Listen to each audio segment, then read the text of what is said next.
Empires don't always collapse because they get invaded. Sometimes they collapse after they win. Sometimes they collapse while their flags are still flying. Because the real enemy isn't always an army. It's the bill. And here's the part most history classes skip. An empire can lose money faster than it loses territory, because power has fixed costs. And fixed costs don't care about your pride. Once you build an imperial machine, you don't get deposit. Soldiers expect pay every month. Border forts need supplies every week. Roads, ports, grain shipments, administrators, they all require a steady stream of money, not just in wartime, but always. So the empire faces a brutal equation. Either you raise revenue, or you fake revenue. At first, leaders try the clean way, taxation, but taxes have limits. Push too hard and you trigger revolt. Push too soft and the army goes unpaid. So empires discover the easy option, finance, borrowing, debasing currency, printing claims, selling the future to fund the present.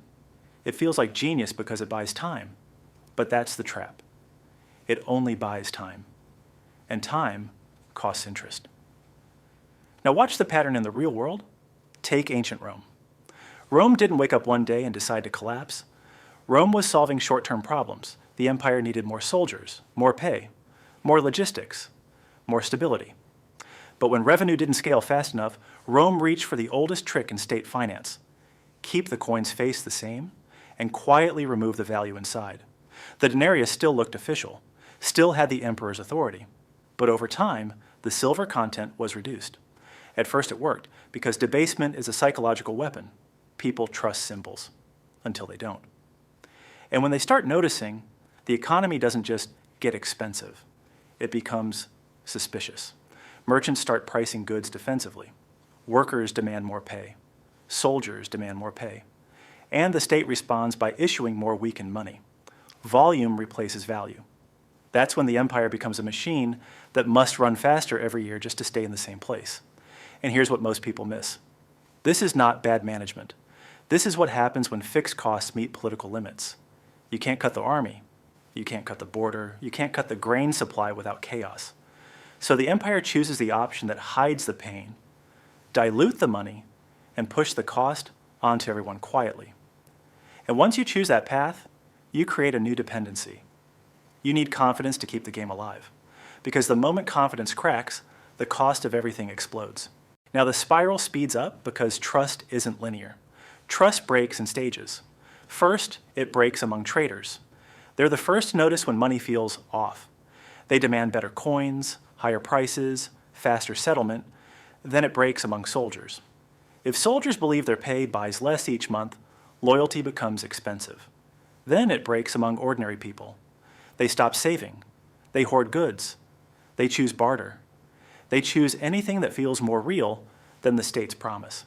And once this starts, the empire's advantage, the ability to coordinate a huge economy, begins to fracture into smaller, defensive, local systems. This is why currency failure is an empire killer. It breaks coordination. It breaks planning. It breaks long-distance trade. It breaks taxation. It breaks the ability to move resources across regions. And then leaders do what leaders always do. They try to command the market back into obedience. Rome gives us a famous example. In 301, Emperor Diocletian issues a massive price and wage control law, an attempt to stop prices from rising. But here's the hard truth. You can't fix a broken currency with a strong law.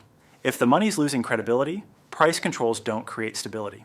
They create shortages, they create black markets, they push trade into shadows, so the empire ends up with two economies. The official one, where shelves are empty, and the real one, where goods exist, but only at unofficial prices. That's when the state gets harsher. Enforcement gets harsher. Punishment gets harsher. And the empire starts spending even more on control because it can't afford to admit the foundation is rotten. Now, sometimes an empire tries a reset. Rome eventually shifts towards stronger monetary anchors, like the solidus, designed to rebuild confidence with stable gold. But even a reset has a limit. Once trust collapses across huge networks, you can't rebuild it overnight, because the damage isn't only economic, it's political. If people stop trusting the currency, they stop trusting the government behind it. And that's how empires go broke without losing a single battle.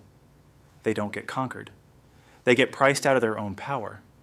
They keep the territory, but can't afford to hold it. They keep the army, but can't pay it in money that holds value. They keep issuing promises, but each promise becomes less believable than the last. And here's the modern mirror.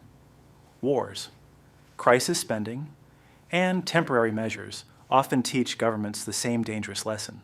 You can detach money from limits, at least for a while, but the limit always returns as confidence, not as a headline, as a slow shift, higher prices, higher interest, weaker trust, more political instability.